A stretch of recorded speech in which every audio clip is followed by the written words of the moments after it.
Ma'am शुरू में जब शादी हुई, शादी से पहले जब के मांगी गई थी, बहुत केयर करते थे मेरे ससुर। मेरे ससुर बहुत ख्याल करते होते थे। सोई होती थी ना छत पे, आप बीच सुबह 6 बजे सूरज सर पे होता है। अगर 6 बजे मैंने नहीं उठना ना, तो ससुर ने छत पे आना है, तार पे खेस टांगना है कि धूप आ रही है। इस हद तक मोहब्बत करता था, जिताता था कि मुझे बहुत अच्छी लगती है, मेरी जान से प्यारी है। तो ये तो अच्छी बात है ना। अच्छी बात थी ना पहले जब एंगेजमेंट हुई थी तब। जिस दिन मेरी शादी हो गई, मैं शादी से पहले जॉब करती थी फैक्ट्री में एज अ सुपरवाइजर। ठीक है। तो पहले तो कहते कि हमें कोई मसला नहीं है, फैक्ट्री में जॉब करने वाला बंदा बदनाम नहीं होता, लोग करते हैं। पहले तो बहुत कहता होता था कि नहीं ऐसा कुछ भी नहीं है, मेरे लिए ऐसे जैसे दूध पाक हो। बहुत इज्जत करता था, तारीफ करता रहता था। जब शादी हुई, शादी का भी तीसरा दिन था। सुबह मैं सो रही थी तो 6 बजे झाड़ू लगाना शुरू हो गया। 5 बजे का टाइम है रूम में। शादी का तीसरा दिन था। अच्छा। सोई हुई थी तो जब मैं उठी शोर सुन के, तो मैंने बोला कि बुजी क्या बात है। तो कहते जब फैक्ट्री जाती थी जब तो 4-4 बजे उठती थी, और अब घर है टाइम से सो जाती हो, वो काम पे नहीं, घर के काम नहीं करने होते। तुम्हारे लिए तुम्हारे बाप ने तुम्हारे साथ मुलाजिम भेजी है। उठ के बर्तन वॉश थे। रात को मेरी आदत है, आज भी आप किसी से भी पूछ सकते हैं, घर में रात को सोते वक्त कभी बर्तन धोने वाला नहीं रखा। तो बेवजह किचन में बर्तन खिला के फेंकने। जी मैंने गाय का दूध चुना है और जो बर्तन है वो वॉश करने वाले पड़े हुए हैं। फिर आहिस्ता आहिस्ता अपनी रूटीन पे आ गया। फिर एक दिन ना उसने ना अजीम को कहा कि ये लड़की ऐसे है, ये वैसे है। वो पहले भी शादीशुदा था और उसको भी जब 3 माह हुए प्रेगनेंसी को, उसको भी निकाल दिया। और इसी तरह इन्होंने मेरे साथ किया। बोलते थे कि वो अच्छी औरत नहीं है, वो बहुत गंदी है, बदचलन है। मेरी बेगम को टीबी था और उसके बर्तन ऐसे अलग किए जैसे कि इंसान को कैंसर। आपके साथ बेटा क्या किया, आप अपनी बताएं। मेरे साथ यही कि जब थोड़े दिन गुजरे बुरा सलूक करने लगे। बेटे को पहली की तरफ मतवज्जा करता था कि उसकी तरफ हो जाओ और इसको छोड़ दो। बेटे ने कहा ठीक है। उसके घर जब बेटा हुआ तो बाप ने बेटे को उधर भिजवा दिया और पीछे से उसने मेरे साथ बदतमीजी की। घर अकेली थी, सास फोत हो गई हैं, एक नंद है जिसकी शादी हुई है, छांगा मांगा रहती है, और पीछे से इसने मेरे साथ ना गलत हरकत की है। किसने? मेरे ससुर ने। ससुर ने अबू जी कहती हूँ। उसने मेरे साथ बदतमीजी की है। मुझे नहीं पता था बाहर दरवाजे बंद हैं। पहले गया बाहर दरवाजे बंद करके आया, जो कि दूसरे वाले थे सिर्फ रूम के, सिर्फ वो ही ओपन थे। तो मुझे कहता मेरे पास बैठो। तो मैं अबू जी समझ के जितना आपका डिस्टेंस है इतने डिस्टेंस पे बैठ गई। तो कहती इधर आओ मेरे पास बैठो, मैंने तुम्हारे से ना अजीम के हवाले बात करनी है। मैं उनके पास बेड पे बैठ गई। तो उसके बाद ना उन्होंने ना मुझे गलत टॉर्चर किया। मैं उठ के बाहर चली गई। अब बच्ची तो नहीं हूँ, समझ आती है कौन किस लहजे से किस अंदाज से बात कर रहा है। तो फिर इसने ना मेरे साथ पीछे किचन में आके, मैं नाश्ता बनाने लगी हूँ, तो फिर उसने मेरे साथ बदतमीजी की। तो किचन में ना नमक मिर्च वाला डंडा था, मैंने वो ही पकड़ के ना आगे से इशारा किया, ऊंची बोलने लग गई। तो मुझे कहते अगर जो बात तुम में और मुझ में है, घर में हम दोनों हैं, कोई तीसरा तो नहीं है। मैंने कहा नहीं। कहता जो बात तुम में और मुझ में है वो तीसरे को या तुम बताओगी या मैं बताऊंगा, फिर पता चलनी है। अगर हम कॉम्प्रोमाइज़ करें, दोनों ही किसी से बात ना करें, तो किसी को क्या पता घर में क्या हो रहा है क्या नहीं हो रहा। मैं तुम्हारे नाम ये घर लगाऊंगा, जितना सोना कहोगी मैं तुम्हें डाल लूँगा, तो तुम मुझे खुश रखा करो। उसने मेरे साथ ये बात की। तो मैंने बोला आगे में जाए हर चीज़, मेरे लिए मेरी इज्जत सबसे आगे है।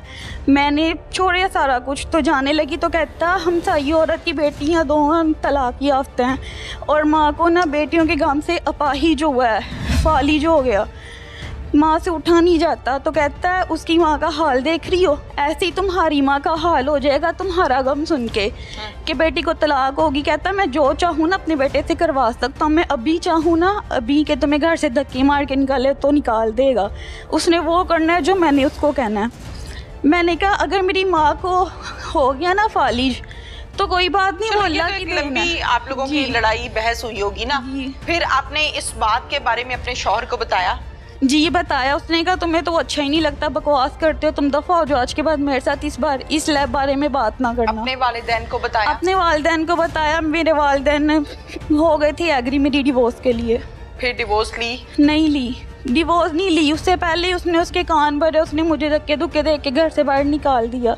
अभी 3 माह ही हुए थे शादी को जब उसने मुझे घर से बाहर निकाल दिया बेवजह। जी अम्मी के घर क्यों गई थी? अच्छा, फिर आगे बेटा? उसके बाद फिर मैंने 3 माह की मुझे प्रेगनेंसी थी, मैंने इनका वेट किया, अब आते हैं अब आते हैं, नहीं आए। मैंने एक दिन इनको देखा, ये लोग ट्रक लेके आए, मेरा सामान जहेज लोड कर रहे थे। मैंने 15 पे कॉल की, इनको बोला कि मेरा सामान लेके जा रहे हैं, किसी ने कुछ नहीं किया। 2 दफ़ा पुलिस आई है, पुलिस ने गाड़ी भगा देती थी, वो जो लोडर ट्रक होता था कि जाओ ले जाओ इसको, सामान ही लोड करना। तो जब वो जाती थी फिर दूसरी गाड़ी आ जाती थी, और ऐसे करके ना वो लोग सामान मेरा लोड करके ले गए। मेरे घर बेटी हुई, मेरी बेटी जब पैदा हुई इनको बताया, इन्होंने कहा हमारी है ही नहीं। बेटी कहाँ पैदा हुई? अम्मी के घर। अम्मी के घर? जी। फिर उसके बाद? बड़ा ऑपरेट हुआ, मेरा कोई हाल भी नहीं पूछने आया, ना बेटी अपनी देखने आया। फिर बच्चे? फिर मैंने इन पे सामान जहेज का केस कर दिया, और हुरैन बेटी है मेरी, हुरैन फातिमा, उसका खर्चे का केस किया। जब वो डिग्री हो गए दोनों, मेरे हक में फ़ैसला हो गया, तो इन्होंने मुझे अगवा कर लिया। अगवा कर लिया मेरे ससुर ने। मेरे ससुर थे, मेरे ससुर का जवाई था, और साथ में जो गुंडे होते हैं बदमाश। शोहर कहाँ था? शोहर अपनी बहन के घर था। उसको पता था? उसको पता था, लेकिन वो साथ आया नहीं। ठीक है, अगवा कहाँ से किया? मैं घर पे सो रही थी, सुबह 4 बजे का टाइम था, अपने रूम में अपनी बेटी के साथ, और आए हैं इन्होंने, मेरे भाई को मारा, अब्बू को बहुत ज़्यादा मारा, अम्मी के मुंह पे थप्पड़ लगाए, सोटे मारे। इवन के अब्बू एक बाजू से काम नहीं कर सकते, और अब्बू के सर पे 6 स्टिच लगे हैं, टांके जिनको कहते हैं ना। उस दौरान जो मारपीट हुई अम्मी एक आंख से नाबीना हो गई थी, वो उनका ट्रीटमेंट वगैरह करवाया। फिर आपको ले गए वहाँ से ले गए मुझे। कहाँ लेकर गए? मुझे यहाँ से साहिवाल कालू बदमाश का घर था, वो उधर उन्होंने मुझे चोरी रखा। कालू कौन है? ये डकैत है। अच्छा। इस टाइम वो है जेल में। तो उनके घर पे रखा, फिर मेरा इन्होंने कहीं और पे रखा कि ना मेरे घर में, तो मैं तो पहले ही बहुत बदनाम हूँ, बदमाश बंदा हूँ, आए दिन मेरे घर पुलिस आई होती है, इसको कहीं और छुपाएं। कालू ने कहा जो इश्तिहारी है। ठीक है। उसके बाद फिर इन्होंने मुझे ना किसी और के घर में रखा। वो आंटी थी, तो मैंने उसको बोला आपकी भी बेटी हैं, मेरे साथ ऐसे ऐसे करके मुझे लेके आए, मेरी घर बात करवा दो, आपकी बहुत मेहरबानी। मैं उसके पाँव में बैठ गई, रोई, बहुत रोई। तो उसने कहा अच्छा बेटा मैं तुम्हारी बात करवा देती हूँ, तुम ये ना बताना कि तुम कहाँ हो, तुम बात कर लो, उनको ये कह दो कि मैं जहाँ भी हूँ सही सलामत हूँ, तो तुम ये ना बताना कि तुम कहाँ पे हो। मैंने भाई को नहीं बताया कि मैं कहाँ हूँ, मैंने बस यही कहा भाई आप लोग टेंशन ना लेना।